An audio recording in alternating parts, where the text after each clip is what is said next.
Welcome to Things That Need to Be Said. Now, I know, the Super Bowl was yesterday. Am I the only one that didn't give a flying Illy? Pretty slow, huh? Is it halftime? No, we're in the third quarter. You want to put the game back on? This is the game. This is the game? This is the game.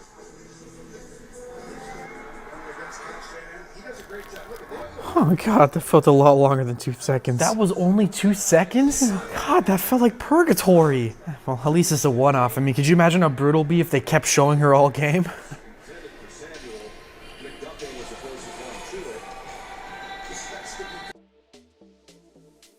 Hey everybody, your resident man in black is back again for a new edition of the best kept secret in the conservative movement right here on MRC-TV. I'm Nick Kangadis. Really quick, head on over to Rumble, subscribe to our channel, and hit that like button. And no matter where you watch our videos, please share, like, and don't be afraid to leave a comment. I actually read what you guys have to say, and I occasionally respond, so don't be shy. Now, on with the show. Sorry folks, despite the intro, this video isn't going to be about the Super Bowl. I just don't care about sports as much since the NFL and NBA appear to have become fixed to pay off the people that run all of the betting websites that have popped up since state governments around the country wanted to distract the sheeple and keep them poor in order to keep a measure of control over them. Did I say that out loud? I'm sorry, what were you saying?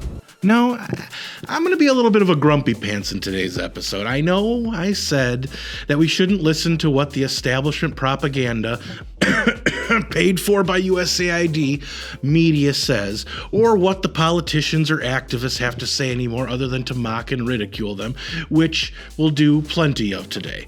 But I'm a little bit tired of hearing people that constantly talk about this fake democracy that we're supposed to uphold, when if you're truly about making America great again, you should want to restore our constitutional republic and use democracy, the verb, to flip the bird to socialists. America was founded as a constitutional republic to safeguard the liberties of the people against the tyranny of democracy or of one-man dictatorship. Now listen, I'm grateful for all of you that are able to slip through the algorithm, A lockbox. and are allowed to watch this show every week. And aren't you a little sick about hearing about democracy? Now, I'm Greek. My ancestors invented the damn ideology.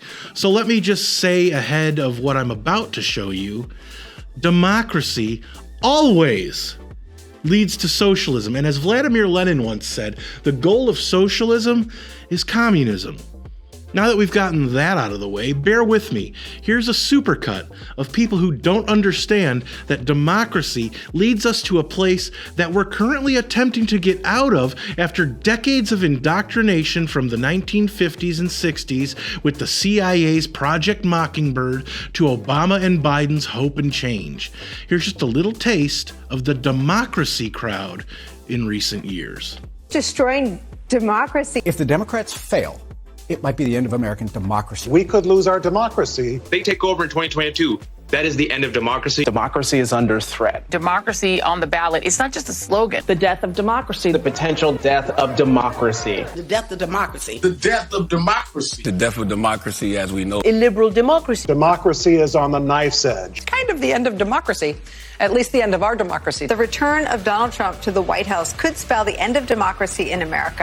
Remember, these are the same people who call all of us that believe in a constitutional republic. This is far from the first time Donald Trump and his supporters have been criticized for similarities to the Nazi regime of Adolf Hitler. Outlets have compared the Republican nominee to the German chancellor for his authoritarian views and his anti-Islamic rhetoric. Donald Trump chose the historic Madison Square Garden, where history can't hide the hosting of a Nazi rally in 1939.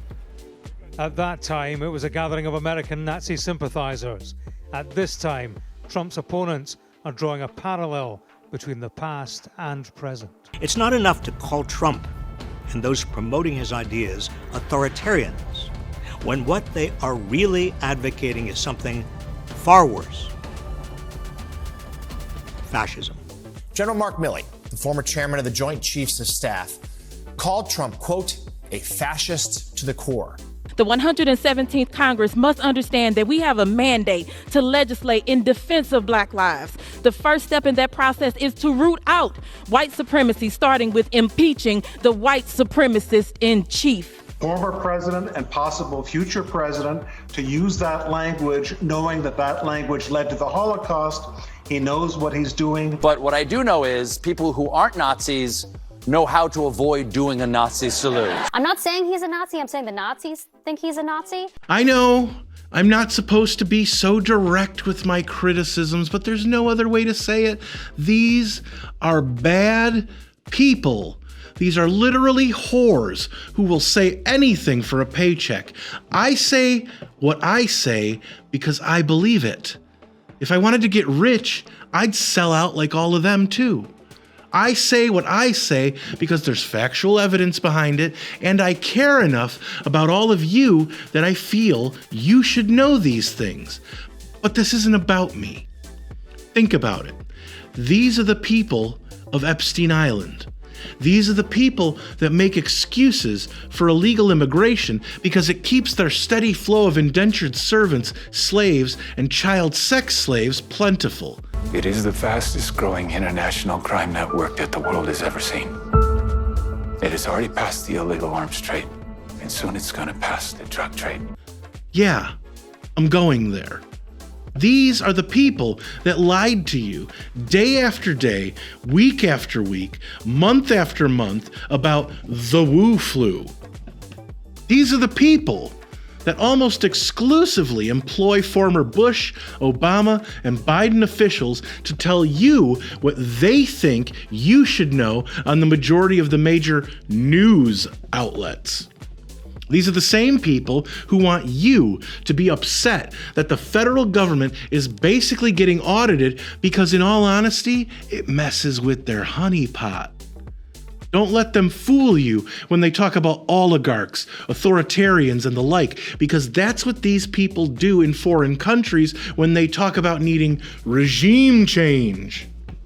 These are the people that allow the flow of lethal drugs into our country, and the ones that take lobbying money to promote legal lethal drugs to make them billions, which also have more side effects than watching a recent Marvel movie will get you. You almost tasted that. Num num num num, eat it up. Go play okay, 3, 2, 1. You know I'm the hottest. You ain't never gotta heat me up. Oh, you are way more fun than my last lawyer. I will kill for you, Megan Thee Stallion. And I'm not being hyperbolic. I'm not making any of this stuff up. You know why these people try and scare you by calling everyone a racist, a sexist, a phobe of some sort, a Nazi, a white supremacist, a domestic terrorist, and a fascist? Because A, they're deflecting who they really are, and B, they're deathly afraid that Doge is exposing them as the frauds they are, stealing your money, your sanity, and most important, your family away from you. They feel their control slipping. This is what rats do when they have no other way out. They will attempt to chew through anything, including people, to get to where they need to go while getting you to pay for it. You're going to pay, crabs! No, spirits! Bees! Hey! No! No! Don't burn me, dollar! The propaganda establishment legacy media are terrified of people like Joe Rogan, Tim Pool, Mark Dice, Paul Joseph Watson, Razor Fist, the Cartier family, Tommy Robinson, and yes, Donald Trump. They fear free thought. They fear uncontrolled opposition. And because we all watch and listen to the people I listed a minute ago, most of all, they fear you. And they should. So, will the Bag of Bones Brigade like Chuck Schumer, Maxine Waters, and Nancy Pelosi have a conniption fit because of this week's episode? Do I care? Or were these simply things that needed to be said? Let me know in the comments, where I do read most and reply to some. And don't forget to subscribe to our channel on Rumble and hit that like button. If you liked this video, don't forget to share, comment, and give it a thumbs up. Those are the best ways to help these videos reach more people, and it's the best way to let us know you want us to keep these videos coming. Subscribe to our channel and hit that notification bell so that YouTube might actually let you know when MRC-TV comes out with a new video if they haven't censored it or taken it down yet. Like us on Facebook, check out more of our work at MRCTV.org, and if you want to support our content and the conservative movement, head on over to MRC.org/donate to help us out, since we're a nonprofit and couldn't do what we do without all of you. For MRC-TV, I'm Nick Kangadis.